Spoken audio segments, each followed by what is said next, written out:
ধারাবাহিকের আগামী পর্বতে আমরা দেখতে চলেছি বিয়েটা নিয়ে ময়ূক ভীষণই অস্থির হয়ে রয়েছে। হঠাৎই কমলিকা ময়ূকের কাছে এসে বলে, আগামীকাল তোমার ভাত কাপড়ের অনুষ্ঠান, তোমার হাত দিয়ে পুতুলকে ভাত কাপড় দেয়া হবে। কিন্তু এদিকে বাড়ির ছেলেটার মনের ভিতরে যে কী চলছে সেদিকে কারোর হুঁশ পর্যন্ত নেই। কথা শুনে ময়ূকের মনে রাগ জন্মাতে থাকে ঠাম্মিকে নিয়ে। তখন কমলিকা বলে, ময়ূক, তোমাকে না আমি একটা কথা বলি, কয়েকদিনের জন্য হলেও কোথা থেকে একা ঘুরে আসো। এরপর দেখা যায় পরের দিন সকাল হতেই পুতুলের ভাই বড় বাড়িতে এসেছে। পুতুল প্লেটে করে অনেকগুলো মিষ্টি নিয়ে ওকে জোর করে খেতে দেয়। তখন পুতুলের ভাই বলে, বাবা বলেছিল সাইকেলটা দিয়ে বাড়ি চলে আসতে, এবার দেরি হলে যদি আমায় বকে।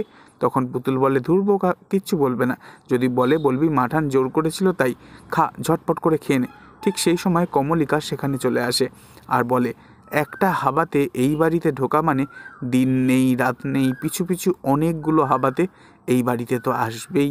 ভাইয়ের অপমান তখন সহ্য করতে না পেরে পুতুল চমকে ওঠে আর বলে ওঠে, মেজো মা, তবে কি এবার পুতুলের ভাই আর কখনো আসবে এই বড় বাড়িতে? পরবর্তী আগামী পর্ব জানতে অবশ্যই আমাদের সঙ্গে থাকবেন। ধন্যবাদ।